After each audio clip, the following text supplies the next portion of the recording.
안녕하세요, 이정현 변호사입니다. 최근에 우리 생활과 밀접한 법 개정이 이루어지고 있는데요. 바로 공인중개사법입니다. 이와 관련해서 여러분들도 뉴스를 통해서 많이 접하셨을 텐데요.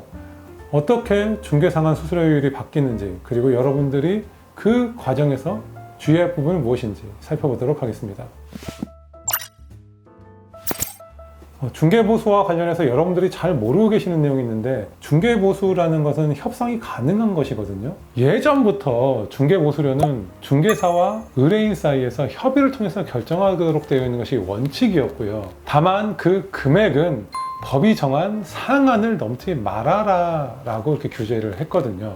그런데 공인중개사에서는 이런 상한 요율표를 가지고 정해진 부동산 수수료다라고 해서 그 높은 수준의 요율로 중개사 보수를 받아왔던 것이죠. 물론 이런 부분에 대해서 다 잘 알고 대처하신 분들도 많았지만, 제가 상담을 하다 보면은 공인중개사 수수료를 0.9%로 주라고 하는데 무조건 다 줘야 됩니까?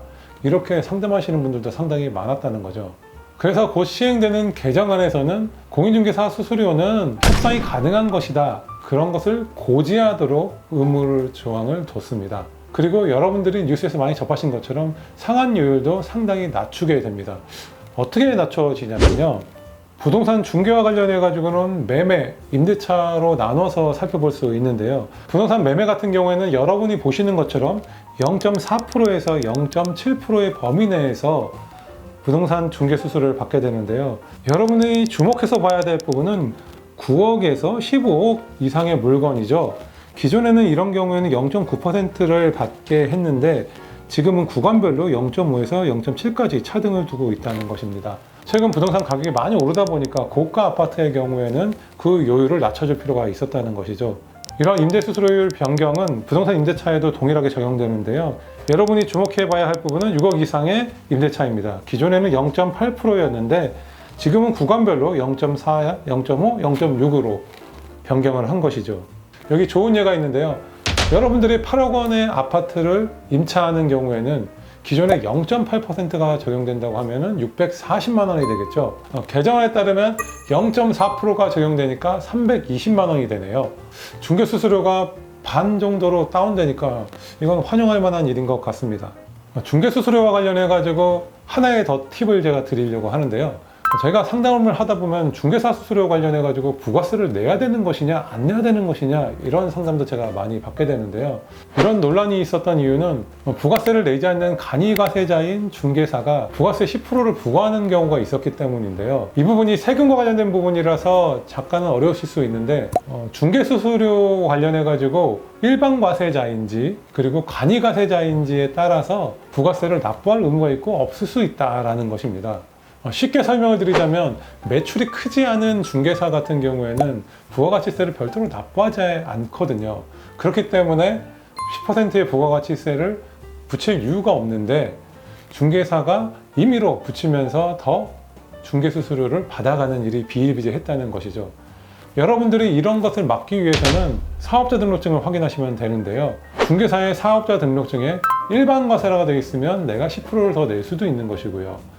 만약 간이가세자라고 한다면 10%를 안 내도 되는 것입니다. 공인중개사법 개선안과 관련해 가지고 여러분들이 좀 주목해 봐야 될 부분은 손해배상의 보장책임 한도액의 증액입니다. 아유, 말이 어렵네요.